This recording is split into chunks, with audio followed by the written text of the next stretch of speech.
dead county, men, women, and children, and he was prepared to, you know, and that followed through the Eisenhower administration, Kennedy, Johnson. They got sucked in gradually, advisors. It's a long story. LBJ was the main villain because he's the one who ramped it up into sending an army of 500,000 draftees to Vietnam. And him and his successor Nixon, for that, both should have been spent the rest, you know. Richard Nixon, war criminal. Richard Nixon should have died in prison chained to a bed. Wow. That's the kindest thing I can say about him. Go. How old were you when you went to this war? I was about a week after my 22nd birthday. How did the enlistment process work? Did you go willingly? Were you drafted? Nobody went willingly. Very few went willingly.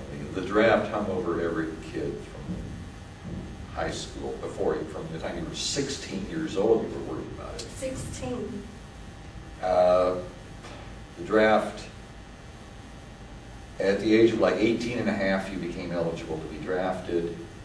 I forget the exact details of how the calls went out, but you know, a lot of people, when faced with the prospect of being drafted and put right straight into the infantry, right straight over to Vietnam, into the meat grinder, would grasp at any straw available. And you know, if you thought by enlisting you were going to somehow get an easier job, you know, a lot of people fell into the trap. If I had it to do over again, I wouldn't have. I would have let them. I would have just as soon been drafted. But nobody enlisted voluntarily. That's that's a joke. Were there any options to get out of it, out of the draft? Go to Canada. Canada? Canada, that was your option. Or fake.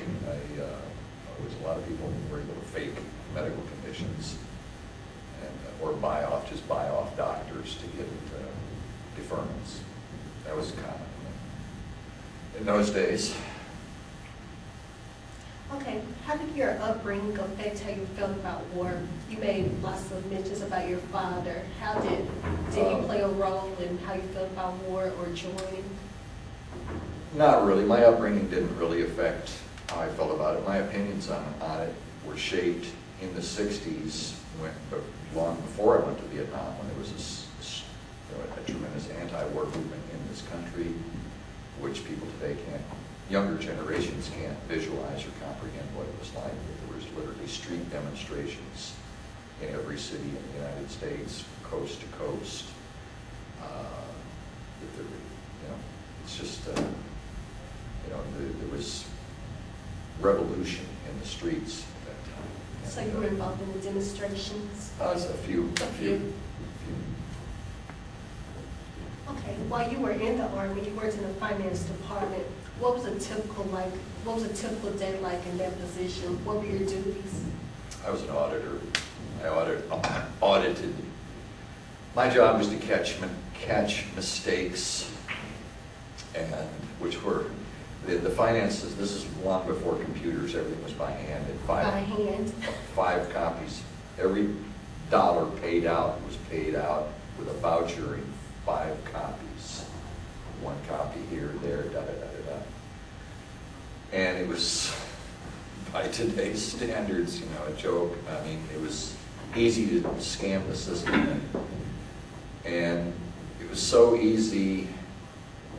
My job was to catch mistakes, and which I did very well, and I saved the government a lot of money in the process. So how did you get into the finance department? Did you get promoted? After my enlistment, somehow, after basic training, that's where they sent me. Okay. I don't remember specifically exactly how that occurred. Okay. While in the Army, you mentioned how Army brass said they depended on alcohol and couldn't understand marijuana use. So what specifically about this war made illicit drug use so rampant? It was the times. The 60s were drugs, sex, and rock and roll, and that carried into the Army big time. And for the average GI, drugs were the escape. It was a way of thumbing your nose at the pompous imbeciles who had life and death control over you. And in Vietnam, marijuana was as available as cigarettes. It was practically grew on trees. I mean, it was just everywhere. The Army, anybody who's been in the Army can understand the bureaucracy, that their thinking processes are always about 20 to 30 years behind the times. Okay. And the Army brass of the Vietnam era were Korean War type people who hearkened back to that era. So there was a big generational difference. To the extreme generation difference. So how did that affect the relationship between the newer infantry people and the Army brass? It sucked. The whole relationship sucked. And these guys were guys. You're the average. Whether it's your typical NCOs officer. Half of the people who supervised you were high school dropouts. Okay. Imbeciles, drunken fools. I could use a lot more terms, and I think almost every Vietnam veteran would understand exactly what and who I'm talking about. The commanding general in Vietnam for many years was a guy named William Westmoreland, who was an idiot. He was the village idiot. The village idiot. LBJ put him in charge, and he just fed LBJ this nonsense about light at the end of the tunnel, and here, look at all these bodies we killed today, and da-da-da-da-da, and LBJ says, good, you're doing a good job over there, man. He was a moron. Okay, the 60s generation was known as a counterculture because of the rebellious spirit. How do you think their outlook on life and their views ultimately shaped the war? Excuse me. Sorry, can you repeat? How do you think that just the 60s generation, how do you think their outlook on life and views shaped the war, how they felt about it, dealt with it? They hated it. Anybody who was, I don't know anybody who was pro, anybody of my generation who was pro the war. Nobody? Well, there were probably a few, obviously no one who went over there, but, there was people there's always a certain type of person who's susceptible to government brainwashing, or they believe everything the government tells them, regardless.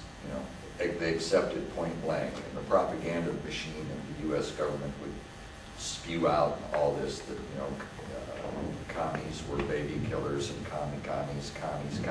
This has been going on for 20 years already. Commies were godless, atheistic communists, don't love their children, and there's a certain mentality of person who accepts that type of propaganda, just like without question. And those are the kind of people they want in the Army, boy. Just, here's a gun, kill. Those are the kind of people they want in the Army. They've still got that kind of person. Still. You betcha. So with this rebellious spirit, how did the soldiers rebel while serving in the Army? Did that happen? Did soldiers rebel? Oh yeah. The worst, I feel the ones I feel the most for are the black soldiers, because there was tremendous racism in the Army, and black soldiers rebelled the most and paid the highest price. You see it every day around you. And it was sad. And you hit on race relations in your book. Can you tell us a little bit more about that? How were race relations? They were, again, about way behind the times. So it was worse than what was actually going on in America at the time? I think so. Because you have, in the Army, here's